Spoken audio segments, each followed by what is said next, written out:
নমস্কার বন্ধুরা, সুপ্রতীক ট্রাস্ট নির্মিত প্রেমের পাখি নামক কাহিনীমালা পরিবেশিত হচ্ছে। আমি আপনাদের বন্ধু শর্মিষ্ঠা এসে গেছি প্রেমের পাখি গল্পের 28 নম্বর পর্ব নিয়ে। আমরা আগের পর্বে দেখেছি নিশা আর প্রতীক আসাহিয়ামা জু দেখে রোম্যান্টিক রোড বেড়ানোর পর কাইসেন্দন নামে এক খাবার খেতে দোকানে ঢুকলো। কাইসেন্দনের কাইসেন মানে টাটকা সামুদ্রিক খাবার, দোন হলো দোনবুড়ি মানে ভাতের পাত্র। সব মিলিয়ে এটা হলো এক বাটি স্টিমড রাইস, যার উপরে পাতলা পাতলা করে কাটা বিভিন্ন রকমের কাঁচা সি ফুড, যাকে সাসিমি বলে, তা দিয়ে সাজিয়ে পরিবেশন করা এক রকমের খাবার। শেফ এসে বাটিতে পরিবেশন করা বিভিন্ন জিনিস বুঝিয়ে দিয়ে বললেন, সাশিমি মানে মাগুরো বা টুনা মাছের ফালি। এটি স্যামন, ডিম এবং স্ক্যালপের সাথে দেওয়া হয়। এতে চিংড়িও ব্যবহার করা যায়।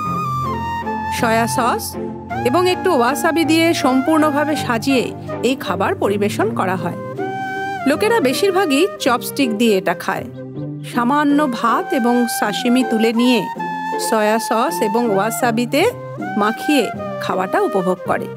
এত সুন্দর ও রঙিন খাবার দেখে নিশা অবাক হয়ে জাপানিদের মতোই বলল, ওইসিসো দেশ নে।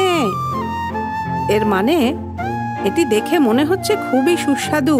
নিশার মুখ থেকে এত সুন্দর জাপানি কথা শুনে সবাই হেসে উঠল।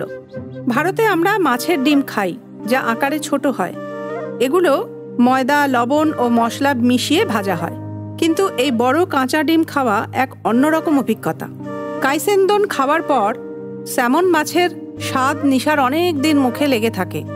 এর ডিমের গন্ধ এতটাই অনন্য যে খেয়ে তৃপ্ত হয় মানুষ। বন্ধুরা, আমরা আজ এখানেই থামব। শীঘ্রই আবার দেখা হবে পরের পর্বে।